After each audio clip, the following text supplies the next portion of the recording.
Yo, what's up mga panyar?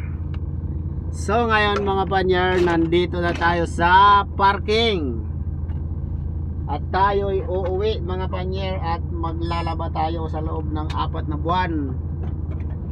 Sa loob ng 4 na buwan mga panyar, ngayon lang tayo makakapaglaba ng mga kumot. At saka yung ating mga bedsheet. Tapos yung mga jacket ko labhan ko na kasi hindi na nagagamit mga panyer. Mainit na eh.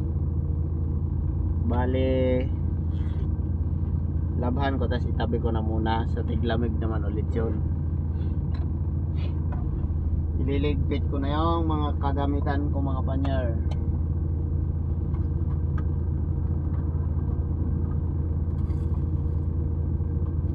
Apat na buwan mga panyer bago tayo makauwi. Ganyan ako katindi. Ganyan ako kasipsip mga panyer. Para kumita tayo ng pera. O diba? Saan ka pa? Para paldo na naman. 4 months talaga yung bago umuwi para paldo.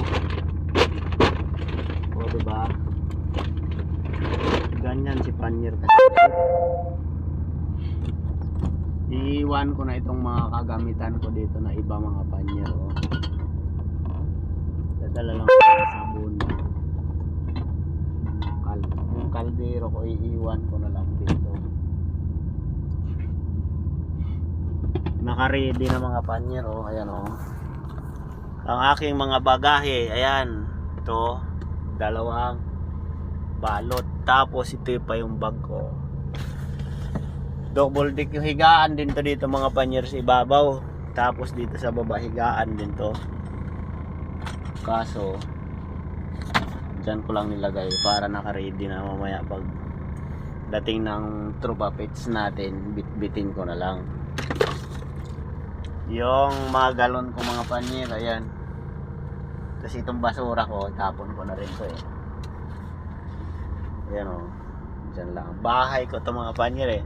4 na buwan. Ngayon pa lang ako na naman makakauwi ng bahay. O diba ganyan tayo kasip-sip sa amo. O diba. Maglalaba tayo.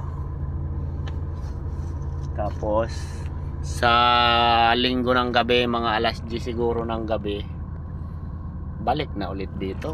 Hataw na naman si panyer para paldo. O diba.